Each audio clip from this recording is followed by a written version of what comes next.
ಚನ್ನಪಟ್ಟಣದಲ್ಲಿ ಗ್ಯಾರಂಟಿ ಸಮಾವೇಶ ಮಾಡಿದ್ರು. ಇಲ್ಲಿ ಬಿಜೆಪಿ ಮತ್ತು JDS ಕೂಡ ಮುಂದಾಗ್ತಾ ಇದೆ. ಲೋಕಸಭೆಗೆ ಯಾವ ರೀತಿ ಎಫೆಕ್ಟ್ ಆಗುತ್ತೆ? ನೋಡಿಯಪ್ಪ, ನಮಗೆ ಚನ್ನಪಟ್ಟಣದಲ್ಲಿ ನನಗೆ ನಂಬಿಕೆ ಇದೆ.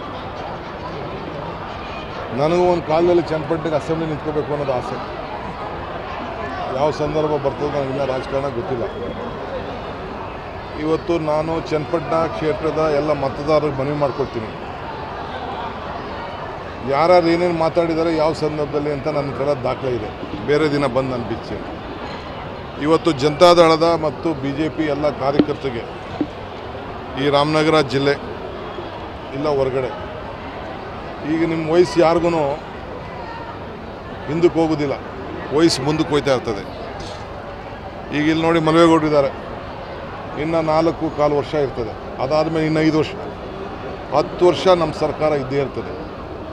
ನನಗಷ್ಟು ಭರವಸೆ ಇದೆ. ಈಗ ಜನ ನೋಡಿದ್ರಿ ನೀವು ಚನ್ನಪಟ್ಟಣದಲ್ಲಿ ನಾವು ಕುಮಾರಸ್ವಾಮಿ ಅವ್ರನ್ನೂ ಕರೆದಿದ್ದೋ, ಯೋಗೇಶ್ರು ಕರೆದಿದ್ದೋ. ಅವರಿಬ್ಬರು ಕೂಡ ಈ ಬಡವ್ರ ಬಗ್ಗೆ ನಂಬಿಕೆ ಇಲ್ಲ, ಇಬ್ಬರು ಕೂಡ ನಂಬಿಕೆ ಇಲ್ಲ. ಇವತ್ತು ಬಂದು ಈ ಕಾರ್ಯಕ್ರಮದಲ್ಲಿ ಪಾಲ್ಗೊಂಡು ಆ ತಾಯಂದಿರಿಗೆಲ್ಲ ಆಶೀರ್ವಾದ ಮಾಡ್ಬೋದಾಯಿತು, ಇಲ್ಲ ಅವ್ರ ಆಶೀರ್ವಾದ ಪಡಿಬೋದಾಯಿತು. ಅವ್ರಿಗೆ ಈ ಒಂದು ಯೋಜನೆಗಳ ಬಗ್ಗೆ ನಂಬಿಕೆ ಇಲ್ಲ, ಈ ಬಗ್ಗೆ ನಂಬಿಕೆ ಇಲ್ಲ. ಸೊ ನಾವು ಇವತ್ತು ಎಲ್ಲ ಪ್ರತಿಯೊಂದು ಕುಟುಂಬಕ್ಕೂ ಕೂಡ ನಾವು ನಮ್ಮ ಸರ್ಕಾರದ ಎಲ್ಲ ಸೌಲಭ್ಯಗಳನ್ನು ತಪ್ಪಿಸುವಂಥ ಕೆಲಸ ನಾವು ಮಾಡಿದ್ದೇವೆ. ಆ ತಾಯಂದಿರ ಆಶೀರ್ವಾದ ನೋಡಿದ್ವಿ. ಇಷ್ಟು ದೊಡ್ಡ ಸಂಖ್ಯೆಯಲ್ಲಿ ಎಲ್ಲ ನನ್ನ ತಾಯಂದಿರೆಲ್ಲ ಇವತ್ತು ಬಂದು ನಮಗೆ ಆಶೀರ್ವಾದವನ್ನು ಮಾಡಿದ್ದಾರೆ. ನಾನು ಜನತಾದಳದ ಕಾರ್ಯಕರ್ತರಿಗೆ BJP ಕಾರ್ಯಕರ್ತರಿಗೆ ಮತ್ತೆ ಮನವಿ ಮಾಡ್ಕೊಳ್ತೇನೆ, ಟೈಮ್ ವೇಸ್ಟ್ ಮಾಡ್ಕೊಳಕ್ಕೆ ಹೋಗ್ಬೇಡಿ.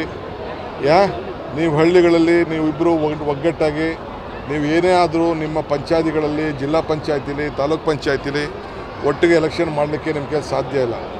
ಏನೋ ಒಂದು ಸ್ಟಂಟ್ ಮಾಡಿ ಪಾಪ ಇಬ್ಬರು ತಬ್ಬಾಡ್ತಾ ಇದ್ದಾರೆ, ಏನು ಪ್ರಯೋಜನ ಆಗೋದಿಲ್ಲ.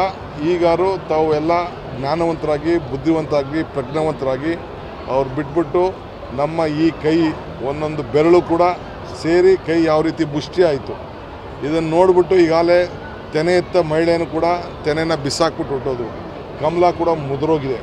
ನೀವು ಯಾಮಾರಕ್ಕೆ ಹೋಗಬೇಡಿ, ನೀವು ಬಂದು ನಮ್ಮ ಜೊತೆ ಸೇರಿ ನಾವು ಒಟ್ಟಿಗೆ ತೆಗೆದುಕೊಂಡು ಹೋಗುವಂಥ ಕೆಲಸ ಮಾಡ್ತೀವಿ. ಕರ್ನಾಟಕ ರಾಜ್ಯ ಸಮೃದ್ಧಿ ಆಗ್ತದೆ, ನಿಮ್ಮ ಬದುಕು ಸಮೃದ್ಧಿ ಆಗ್ತದೆ. ನಾವು ರೈತರ ಪರವಾಗಿ ನಿಂತ್ಕೊಂಡು ನಿಮ್ಮ ಸೇವೆಯನ್ನು, ಎಲ್ಲ ವರ್ಗದ ಜನರ ಸೇವೆಯನ್ನು ನಾವು ಮಾಡ್ತೀವಿ. ಕಾರ್ಯಕರ್ತರೆ, ನಿಮ್ಮ ಟೈಮನ್ನು ವೇಸ್ಟ್ ಮಾಡ್ಕೋಬೇಡಿ ಅಂತೇಳಿ ನಾನು ಇವತ್ತು ನಮ್ಮ ಜಿಲ್ಲೆ ಎಲ್ಲ ದಳದ BJPಯ ಕಾರ್ಯಕರ್ತರಲ್ಲಿ ನಾನು ಮನವಿ ಮಾಡ್ತಾಯಿದ್ದೀನಿ.